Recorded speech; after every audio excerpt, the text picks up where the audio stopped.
자식도 태어나지 않았다. 그러나 아브라함은 야훼로부터 하나님의 보호와 상급을 보증해 주는 말씀을 받습니다.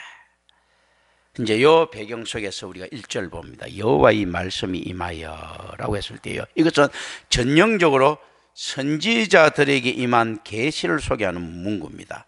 그 사실 아브라함이 실제로 창세기 20장 7절에서는요 선지자라고 불립니다. 두려워하지 말라는 문구의 사용은 우리가 잘 알아야 되는 게, 두려워하지 말라라는 문구의 사용은 하나님께서 지금 아브라함을 무엇으로 보고 있는 게 했을 때 전사, 군인 전사들 있잖아요. 사람상 전사로 보고 있는 요 내용들이 이제 시사되어 있는 겁니다. 그리고 따라서 나는 내 방패요라고 하는 것은 이건 군사적 은유입니다. 성경에서 하나님께서는 신실한 자기 백성의 방패라는 개념이 자주 등장합니다. 이때 그래서 너희 상금 사카르라고 했을 때요, 카이즈라는 학자는 이 말이 용병의 싹을 나타내는 것이라고 제안합니다. 용병의 싹이다. 이제 너희 상급 했을 때 전사가 용병으로서 싹을 받는 개념들. 에스겔서 29장 19절에서 그것은 특별히 군인의 약탈물을 언급합니다. 묘하죠. 용병의 싹은 정당하지만 군인의 약탈물, 이거는 조금 타락한 모습들을 가지고 있죠.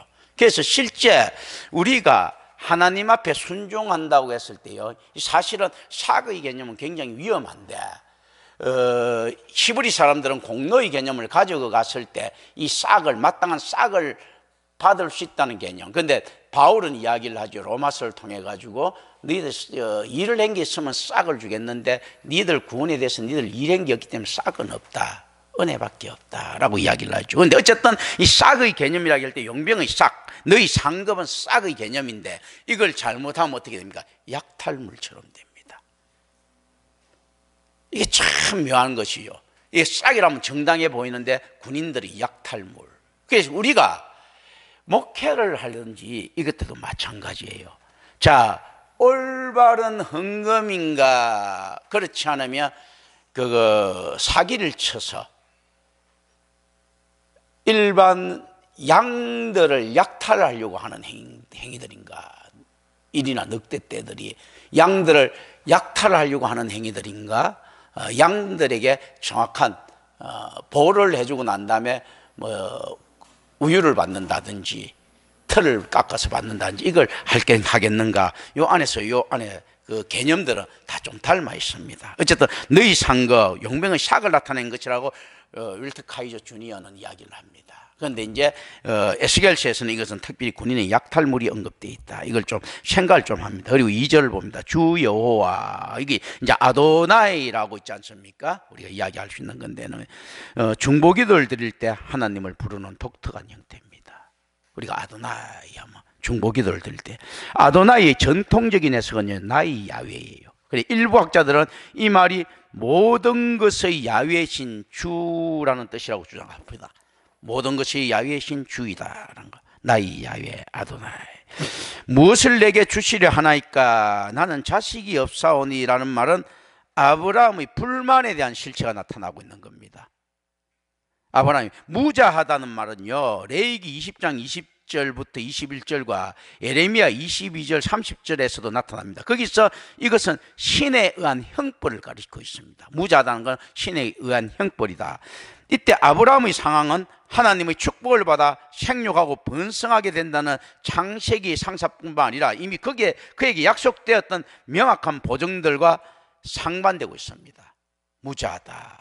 아브라함에게 약속되었던 그 상황하고 지금 반대의 상황에 지금 놓여 있더라라는 것입니다. 그래서 나의 상족자는 이 다메섹 사람 엘레이셀인이다라고 하는 것은요, 아브라함의 불만에 대한 응답이죠. 만약에 아브라함의 포기에 대한 응답 같으면 아브라함은 불신앙이 되는 거죠. 하나님께서 그 후손을 약속했는데도 불구하고 엘레셀로 이렇게 자기가 포기했다는 것은 불신앙이 되는데, 불신앙이 안 되려고 하면 어떤 것들로 가져갈 수 있습니까? 아브라함의 불만인 거예요. 지금 아브라함이 불평불만을 하면서 이제, 그런데 교묘하게 이제 불평불만을 하죠. 우리가 세상을 살아가면서도 그렇게 이야기할 수 있죠. 우리가 보통 하나님 그리 아니하실지라도 이렇게 하겠습니다라고 하는데 그 안에 아유 하나님 하는 이런 부분들이 있죠, 그죠? 지금 그러니까 이게 지금 아브라함 아유 됐습니다. 그거 뭐 수사 필요 없고 엘리에셀이나 축복해 주세요. 그래요. 뭐 됐어요. 이런 개념들이 있지 않습니까? 이 불만에 대한 언급들이라는 거죠. 5절을 봅니다. 보라라는 것은요, 오랫동안 보는 것을 의미합니다. 조금 보라, 무뼈를 보라 하죠, 그죠? 근데 이걸 실제 아브라함은 보다 더 오래 볼 필요가 있다.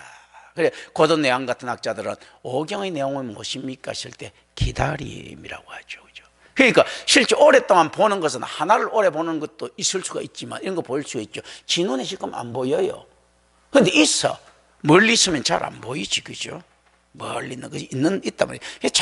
자세히 들여다보면 점차적으로 보일 수가 있고, 뭐 이런 게 보라.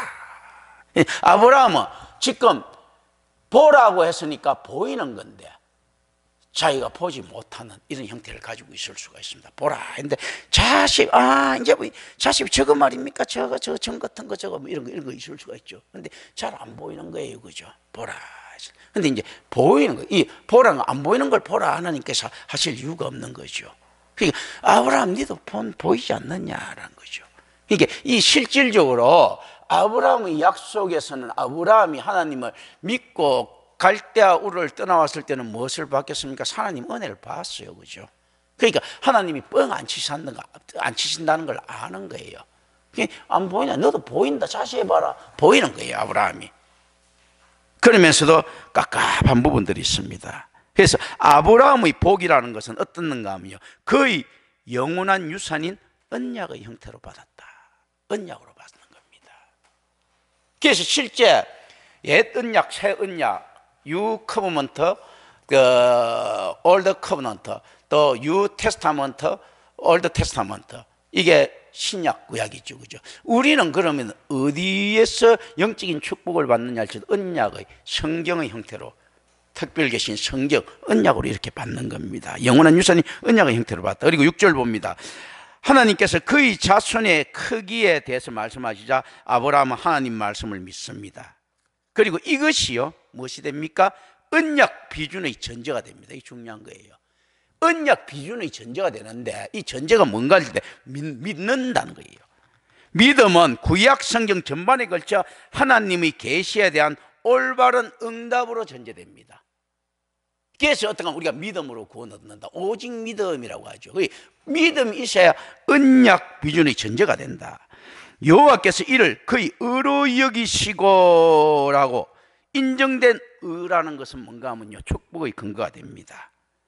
레위인들은 그들이 받은 11조를 야훼께 드릴 때 그것은 마치 그들이 자신이 소출해서 11조를 드린 것처럼 여겨집니다.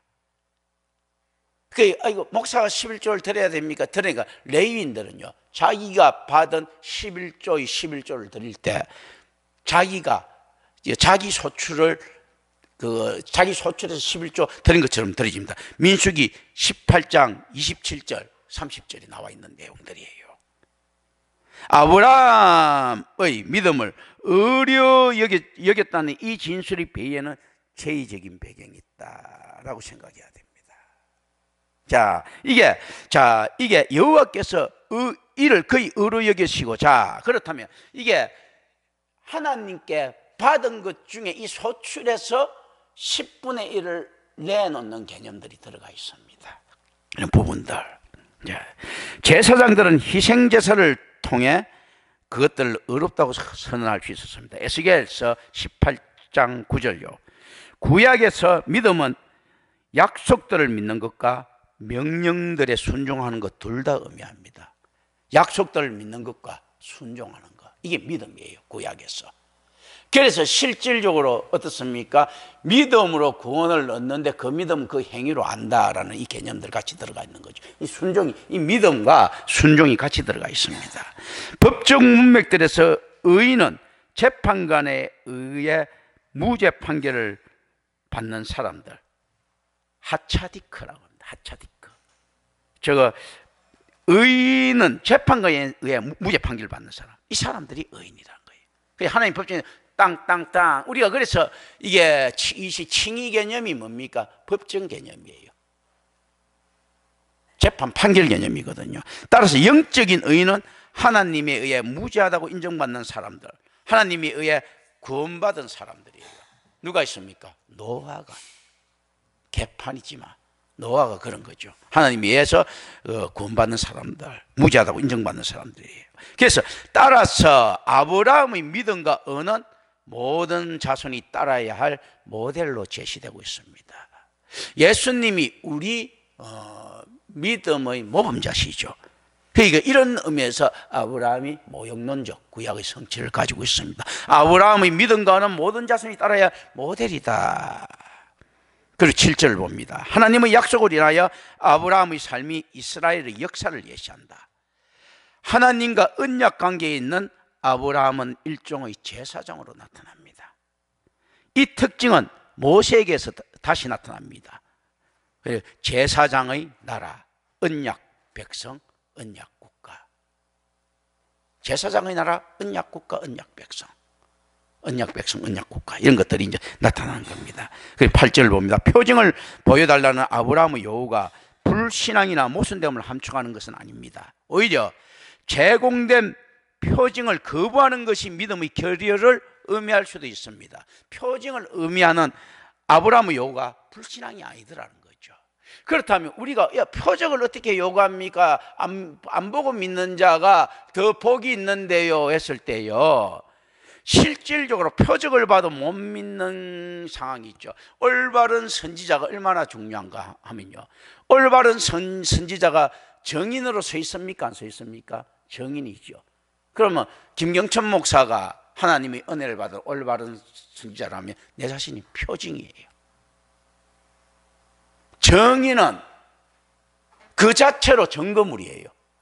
왜냐하면 정인을 잘못 쓰면 이렇게 죽는 거죠. 목숨 걸고 하기 있겠네. 옛날에 정인을 선다고 하면 왜 일단 믿고 보는가 하면 정인 자체가 증거물이에요. 표징이에요. 정인 확보했다는 것은 증거물 확보했다는 거하고 같은 개념으로 쓰입니다. 왜냐하면 목숨 걸고 하는 거니까. 그러니까 실제 내가 지금 이 안에서 무엇을 걸면 영혼을 걸죠. 이것 아니면 내가 죽겠습니다, 내 영혼이 지옥 가겠습니다 하는 거 걸죠. 표징이에요. 이 가짜들은 하나님을 두려워할지 모르니까 쉽게 영혼을 걸었습니다. 많은 가짜 교회들이. 그리고 다 같이 이렇게 죽는 거예요. 그 표적 보고.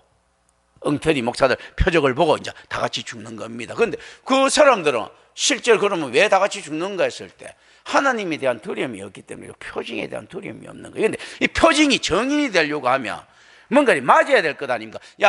요번에 살인사건에 대한 정인입니다 하는데, 저 사람이 살인하는 것을 내가 봤습니다. 여기 정인이 되죠. 살인사건에 대한 정인입니다 하는데 뜬금없이 가갖고 저 사람이요, 인간성이 나빠요, 저 사람이요, 옛날 도둑질을 좀 한 것 같아요, 이 정인이 안 되죠. 그죠? 살인사건에 대한, 지금 그런데 그렇다면 이걸 듣고 알아야 되는 거예요. 자, 복음에 대한 정인입니다 했을 때 내가 지금 복음을 이야기할 때 정인이 되죠. 그런데 엉터리 가짜 선지자들은 무엇을 이야기합니까? 도덕을 이야기하는데 복음의 정인이라고 생각하고 들어가죠. 살인사건의 정인인데 저 사람 길거리 침 뱉는 거 내가 봤어요, 그래서 사람을 죽였어요. 이 말이 안 되지 않습니까? 그러니까 침 뱉는 거 봤는데 사람을 안 죽였겠어요? 이거 말이 안 되는 거거든요. 지금 거기에 지금 넘어가 있는 거죠. 살인사건에 대한 정의 같으면 저 사람 살인하는 걸 봤습니다. 하나님에 대한 정의니까 내가 그리스도를 만났습니다, 내 지금 정인, 이거 복음입니다라고 정인을 하죠. 그런데 다른 사람들이 어떻게 이야기합니까? 복음은 다른 게 아니에요. 저거 도덕이에요. 그런데 복음에 대한 정인으로 지금 채택을 시키는 거죠. 이 개념들. 이게 이 정인들이 이 개념들, 표징의 개념들, 이 정인들의 개념들이 표적이잖아. 표징들. 이 표징을 보여달라는 요구가 불신앙이나 모순됨을 함축하는 것은 아니다. 안 믿고 믿는 자, 안 보고 믿는 자가 더 복이 있다는 요거하고 자꾸 엉터리로 가져가면 안 됩니다. 어떤 표징이 있어야 되는가 하면 저 목사를 보니까, 저 복음을 보니까 진짜 표적이더라, 이 개념. 그래서 예수님께서는 항상 요나의 표적을 이야기하시죠. 자기 자신이 표적됨을 이야기하는, 나 말고 다른 표징이 무슨 필요가 있겠는가. 기도원이 표적을 요구했다며 예수님 자신이 표적이잖아요. 김경천 목사 자체가 표적이 되는 이런 형태를 가지고 있더라는 거죠. 그래서 제가 만난 하나님, 지금 내가 그 이야기를 설교할 때도 하죠. 아니 내가 왜 하나님 안 만났으면 이런 걸 하겠습니까? 라고 이야기하죠. 그런데 다른 사람들은 그게 없죠. 보니까 이게 옛날 양아치 같은 살던 사람이 엉터리 복음 전하면서 신분 상승을 엄청나게 해버렸어. 그죠? 그런 꼬라지가 아니잖아. 그렇지 않습니까? 이럴 때는 뭔가 생각을 해봐야 되는 이제 부분들이 있는 거죠. 스펙이 전혀 없는 사람들이, 진짜 별 볼 일 없는 사람들이, 이건 표징이 될 수가 없지. 그거는요. 사기꾼도 될 수 있는 거지. 물론 그 자체도 표징이 될 수 있습니다. 원래 신분 상승이 아니고 복음 자체가 표징이죠. 내가 그럼 어떤 게 제일 큰 표징이 되겠습니까? 내가 왜 이거 아니겠으면 이걸 믿겠습니까? 할 때 표징이 될 때 이건 작은 표징이에요. 김경천 목사가 어떻게 복음을 이렇게 하나님 중심으로 해석할 수 있겠습니까? 인간의 능력으로 되는 놈이 있으면 한 놈이라도 이야기해 보세요. 내가 됐다는 거는 그럼 내가 다른 사람들보다 머리가 한 1억 배 좋아갖고 이렇게 됩니까? 표징이잖아요. 내가 하나님 중심으로 전부 다 할 수 있다면 이거 은혜야. 이거는 은혜의 사건 아니고는 될 수 없다. 표징들이죠. 그래서 이 표징을 구하는 것 있지 않습니까? 그 표징은 무엇을 통해서 뭡니까? 교회의 선지자들을 통해서 이제 볼 수가 있는 것이 그런 것들이죠. 그래서 하나님께서는 무엇을 표적으로 보여주십니까? 이게 표징이죠. 하나님께서 직접 이제 언약의 제단을 갖다 이렇게 쭉 만드시죠. 거룩한 제단을 표징으로 이렇게 만들고 있습니다. 그래서 지금 우리는 표징이 뭡니까? 거룩한 올바른 복음이 이게 표징이 되는 겁니다. 이제 이렇게 그리고 이제 이 구절들을 봅니다. 5절에서 아브라함에게 무표를 보여달라고 언급된 것으로 보아 이미 날이 어두워졌음이 틀림없습니다. 5절에 보면 어떻게 되어 있습니까? 5절 한번 보세요. 밖으로 하늘을 우러러 무표를 셀 수 있나 보라 되어 있죠. 5절에. 그렇죠. 그러면 이게 밤이죠. 그런데 여기 12절에서 어떻습니까? 해질 때에 해석이 애매하죠. 그죠? 그래서 여기서는 뭐 여러 가지 다른 거 뭐 붙일 필요가 없습니다. 뭐 이런 것도 있을 수 있죠. 아니, 별 옛날 뭐 거기 안에서 해는 안 지고 별은 뭐 보일 수가 있다. 뭐 이런 뭐 여러 가지 있지 않습니까? 가설들 이렇게 있는데 그 이제 거기서 뭔지 모르지만 안에서 그 애매하다. 틀린 그게 아니고 이미 저 안에서 뭐 해가 지어 있는데 이 해질 때라 문구 자체는 해석이 애매하다. 그러나 어쨌든 간에 이 해질 때라는 것은 하나님께서 정하시고 어떤 겁니까? 그 하나님께 언약을 체결하는 시간하고 뭔가가 관계가 있는 거예요. 그렇죠? 이건 모순이 아니죠. 그죠? 앞에서 보면 이런 것 같아. 이건 모순이다. 이렇게 이야기하면 안 된다는 겁니다. 벌써 여기서도 우리가 말하는 모순적인 구성들이 나타나죠. 5절에서 무표를 보라고 언급됐는데 12절에서 해질 때에 그렇잖아. 그죠? 그럼 이게 당당히 지금 이게 이 바보들이라서 이렇게 적었겠습니까? 그런 것들이 아니거든요. 하나님의 시간하고 관계 있는 그 무엇이 있을 수도 있다. 그러나 어쨌든 간에 여기서는 우리 이제 그거 감동으로 생각하고 멈춥니다. 감동으로 생각하고 답은 멈춥니다. 그리고 13절 16절을 보면요, 이 구절은 애굽에서의 종살이와 출애굽을 예언하고 있습니다. 14절에 큰 재물을 이끌고 할 때 출애굽 12장 35절부터 39절에 보면 큰 재물을 진짜 이끌고 나오죠. 그 왜 이끌고 나오는가는 제가 이야기를 했죠. 재수 좋은 땅. 그래서 그 많은 돈을 받아 나오는 이 개념들, 그죠? 그래서 16절을 봅니다. 아모리 족속은요, 가나안의 모든 거민을 의미합니다. 이스라엘의 가나안 정복은 그들이 하나님의 심판을 받을 정도로 악해질 때까지 기다려야 한다. 가나안 정복은 땅의 정결함을 회복하는 성전이라는 거예요. 이들이 악해질 때까지, 가장 악해질 때 그때부터 정결함은 일어난다라는 거죠. 그래서 묘하게 이런 게 되는 거예요. 우리가 전적으로 타락하지 않았으면요, 우리 그리스도의 인카네이션은 없습니다. 악이 창궐해야지만 이 안에서 구원이 일어나는 거거든요. 전적으로 타락하지 않았으면 안 타락한 그 부분 가지고 하나님께서 구원을 이렇게 썼을 거예요. 그래, 우리 힘으로 구원 깨끗할 능력이 전혀 없기 때문에 하나님이 죽으셔야 되는 거거든요. 실제로 이거 보세요. 이 내용들인 거야. 만약에 하나님께서 이 약속을 어기면 죽겠다라고 이제 이야기를 하는 거예요. 뭐냐면 이 약속은 쭉 쪄놓고 이게 이제 왔다 갔다 하는 그런 의식들이거든요. 그런데 이게 이제 횃불이 야외 차서 왔다 갔다 하는 이런 의식들이에요. 이게 무슨 말인가 하면 이제 이 안에서 언약 의식에 이 고대 건동의 언약 의식들이 이래 있는 거예요. 서로 언약을 맺을 때 이렇게 그 송아지를 쪼갭니다. 배를 쪼개고 난 다음에 이 둘이서 횃불을 들고 이게 왔다 갔다 하는 거 뭐냐 하면 우리의 언약은 이렇게 절대 안 지키면 안 된다. 이만큼 좁다. 범위가 좁다. 이거 딱 다 지켜야 된다. 그리고 그거 피가 쫙 흐르지 않으면 잘라놓고 만약에 이걸 어기면 이렇게 니도 죽는다. 그게 죽인다. 이거거든요. 그런데 하나님께서 왔다 갔다 하시는 것은 아브라함 축복 안 하면 내가 죽겠다는 이야기잖아. 하나님 혼자서 지금 하잖아. 그리고 실제로 어떻습니까? 하나님이 죽으셨죠. 하나님 죽지 않습니까? 그거 여기 저거 인카네이션 하는 이제 이런 개념들. 근데 하나님은 죽는 게 아니죠. 100% 인자 이거 100% 인간이신 인자가 죽는데 하나님의 죽음을 갖다가 지금 상정하고 있는 거죠. 언약의 죽음을 이야기하는 겁니다. 언약 가치에 대해서. 실질적으로 하나님께서 이렇게 안 했을 때 내가 죽는다는 개념들. 이 안에도 숨어있는 개념들이 있죠. 이제 쭉 하고 나중에 그리스도 인카네이션 부활 성천들이 일어나죠. 이제 어쨌든 간에 이것 안 하면 이거 하는다. 이제 이렇게 왔다 갔다 하는 이 의식이에요. 이게 횃불 들고 두 명씩 이제 왔다 갔다 하는데 하나님 혼자 지금 왔다 갔다 하시는 거예요. 이제 그러니까 하나님의 심판을 받을 정도로 악해질 때까지 기다려야 된다. 그러니까 이게 가장 악해질 때 이제 정결함을 회복하는 의식인데, 그래 우리가 전적 타락했다는 것은 어떻게 보면 위로가 되는 겁니다. 전적 타락했기 때문에 하나님께서 은혜로 우리를 회복시킬 수 있는 거예요. 전적 타락하지 않았으면 우리가 가지고 있는 의로 회복해야 되는 거예요. 그래서 실제 전적 타락한 우리 캐톨릭에서는 부분 타락을 이야기하죠. 그 인간한테 훨씬 불리한 거예요. 부분 타락했다는 것은 무엇을 이야기합니까? 우리의 의로 구원을 이루어야 돼요. 전적 타락은요, 우리한테 구원할 수 있는 그거 동력이 하나도 없기 때문에 하나님의 은혜로 이루는 거죠.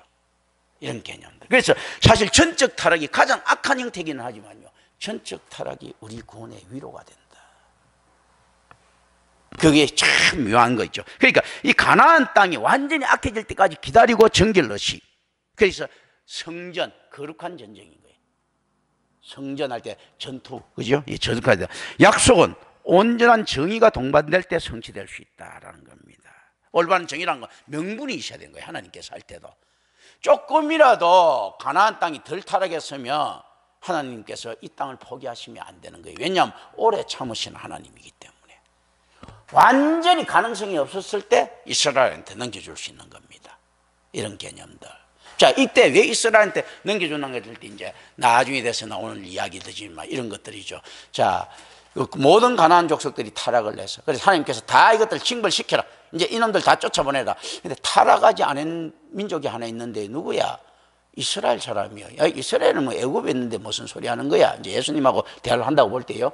이제 그러니까 아니요. 그 사람들 지금 그 가나안에 지분이 있어. 무슨 지분이 있는데 헤브론에 돈 주고 산 땅이 있습니다. 그러니까 다 타락했는데 이스라엘 사람은 아직까지 통치를 안 시켜본 거예요. 그런데 가장 합법적으로 돈 주고 산 땅이, 나는 다른 놈들은 와서 줄 꺾고 지 땅이라고 주장했는데 아브라함은 돈 주고 이 헤브론 땅을 산 거예요. 그게 가장 합법적인 땅. 그런데 통치는 아직 한 번도 아닌 거야. 그래? 그러면 야, 그거 다 저거 이스라엘 사람들 와서 한번 해보라고 그래. 그리고 이스라엘 사람들 죄가 창궐하자 또 디아스포라가 되는 이런 개념들이 있습니다. 이제 이런 걸 좀 생각합니다. 연기와 불 17절에요. 하나님의 임재를 상징합니다. 그리고 이것은 불기둥과 구름기둥으로 이스라엘과 함께 하신 하나님의 영광을 상징합니다. 이때 연기와 불 되는 거 있지 않습니까? 불기둥과 구름기둥. 실질적으로 하나님의 영광을 상징하면서도 하나님의 은혜를 상징하죠. 구름기둥으로 낮에 광야의 엄청난 햇빛이라든지 이런 걸 막아주고, 불기둥으로 밤에 광야의 추위와 그거 저거 뭡니까 들짐승들 또 그리고 저거 여러 가지 벌레들 이런 걸 다 막아주죠. 그리고 실제 250만이 광야에 살다 보면요, 그거 실제 그거 저 잘못하면 밟혀 죽습니다. 불기둥 없으면. 그렇지 않습니까? 불기둥이 있어야지 안 밟혀 죽을 거 아니야. 그리고 그거 변소도 뭐 진짜 250만이 그것도 용변을 봐봐. 그거 어떻게 견뎌내? 불기둥이 있고 안에서 그런 것들이 다 그 무슨 어떻게 산정돼 있어야 되는 거예요. 그 보면요. 이제 이런 개념들, 불기둥, 구름기둥. 그리고 그 구름기둥이 낮이 없으면 어떻습니까? 하루 종일 그 강야에 있으면 사람들 전부 다 다 말라 죽지. 그렇지 않습니까? 이제 이런 개념들 쭉 있습니다. 그런데 연기와 불은 하나님 임재를 상징하는데, 영광이, 하나님의 영광은 필연적으로 하나님 백성을 보호하는 것으로 나타납니다. 현대의 주석가들은 이 의식에 대한 배경을 예레미야 34장 18절에 의지합니다. 예레미야 34장 18절을 찾아보시고요. 우리 오늘 빨리 마치려고 하는 거예요. 우리 전영기 목사님 말대로 있지 않습니까? 자, 예레미야 34장 18절입니다. 그렇다면 이 행위는 제정된 저주입니다. 저주를 해석해야 됩니다. 이 뭔가 하면 예레미야 34장 18절에 한번 나중에 찾아보세요. 만일 내가 이 계약을 어긴다면 이 짐승처럼 될 것이다. 이렇게 죽을 것이다 라는 거죠. 하나님께서 이 저주 하나님께서 된다. 이 맹세는 고대 건동의 조약들에서 발견된 내용들. 아까 전에 얘기했죠. 이거 어기면 내가 죽습니다. 내가 죽을 것이다. 이 저주가 가지고 있죠. 여기서는 하나님께서 자신에 대한 저주를 기원하고 있는 것이 암시되어 있습니다.